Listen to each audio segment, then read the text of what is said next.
Welcome to The Explainer. Today, we're tackling what is hands down one of the most critical transitions in any engineering career, making that giant leap from classroom theory into actual professional practice.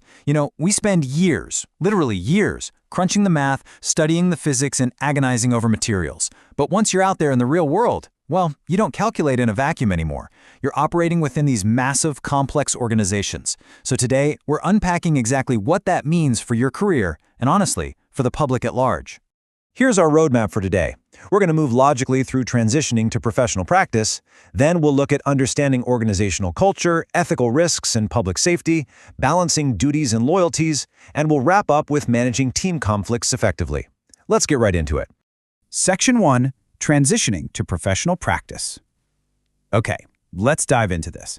To really grasp the reality of the industry, we kind of have to look at the sheer staggering scale of the organizations you might be stepping into. Take a look at the top construction companies in Malaysia by their 2024 revenue.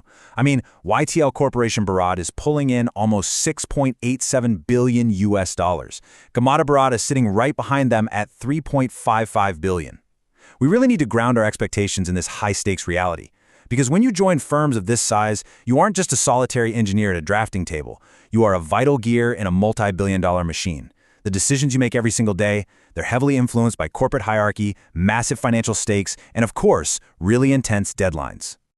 Now contrast those crazy multi-billion-dollar private sector revenues with the public sector. Organizations fully owned and funded by the government have a totally different mandate. It's not about maximizing profit margins for shareholders, it's about providing essential services to citizens. But whether you end up in the profit-driven private sector or the service-mandated public sector, that operational environment fundamentally changes how you work as an engineer. It's a whole different ballgame.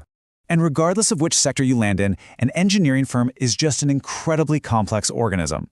We are talking about handling everything from project planning, design, and drafting, all the way to contract administration, quality control, and safety management. It's the whole shebang. As a junior engineer stepping into this environment, you're entering a highly interdependent system. A tiny delay or an error in one department, that ripples out and affects the entire company. And this brilliantly illustrates how all those abstract big-picture functions eventually translate into tangible, highly coordinated physical outputs. Blueprints like these require absolute precision and serious collaboration across dozens of different specialties. Which brings us to the invisible glue that holds all this together. Section 2, Understanding Organizational Culture. You can have the absolute best software and the smartest engineers on the planet, but if the